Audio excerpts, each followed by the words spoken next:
घना जंगल, तूफानी रात और शमशान का सन्नाटा। राजा विक्रमादित्य अपनी पीठ पर एक मुर्दे को लाद कर ले जा रहे हैं। ये मुर्दा कोई और नहीं बल्कि बेताल है। बेताल ने शर्त रखी, राजन अगर तू बोला तो मैं वापस पेड़ पर जा लटकूंगा, और अगर तू नहीं बोला तो तेरा सिर टुकड़े टुकड़े हो जाएगा। और फिर सफर काटने के लिए बेताल ने शुरू की अपनी पहली कहानी। कहानी है वाराणसी के राजकुमार व्रज मुकुट की और उसके बेहद चालाक दोस्त मंत्री पुत्र बुद्धि शरीर की। एक दिन शिकार खेलते हुए दोनों जंगल में काफी दूर निकल गए। वहां एक सरोवर पर राजकुमार ने एक बेहद खूबसूरत राजकुमारी को देखा। दोनों की नजरें मिली और प्रेम हो गया, लेकिन वहां कोई बात नहीं हुई।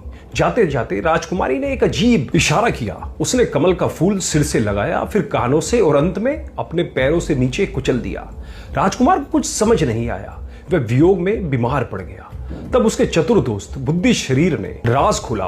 उसने कहा, मित्र, सिर पर फूल रखने का मतलब उसका नाम पद्मावती है, कानों से लगाने का मतलब वह कर्नाटका देश की है, और पैरों से नीचे कुचलने का मतलब उसने तुम्हें अपने राज्य में बुलाया है। दोनों कर्नाटका पहुंचे।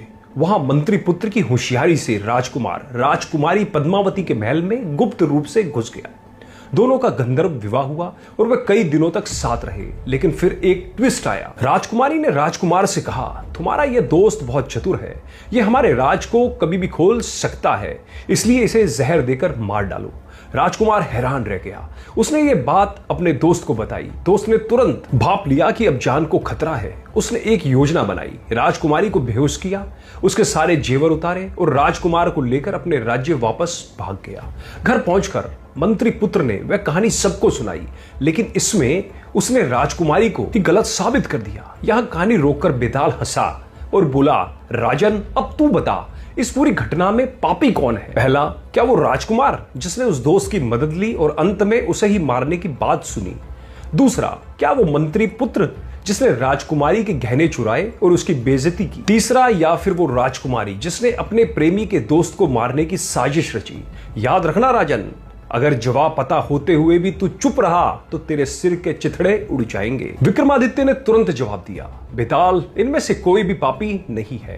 राजकुमार प्रेम में अंधा था। मंत्री पुत्र का धर्म था अपने स्वामी यानी राजकुमार की रक्षा करना। राजकुमारी का धर्म था अपने प्रेम को गुप्त रखना। असली पापी उस राज्य का राजा राजकुमारी का पिता है, क्योंकि यह राजा का धर्म है कि उसे अपने राज्य और महल में हो रही हर गतिविधि की खबर हो जिसमें वह असफल रहा। इसलिए पापी राजा है।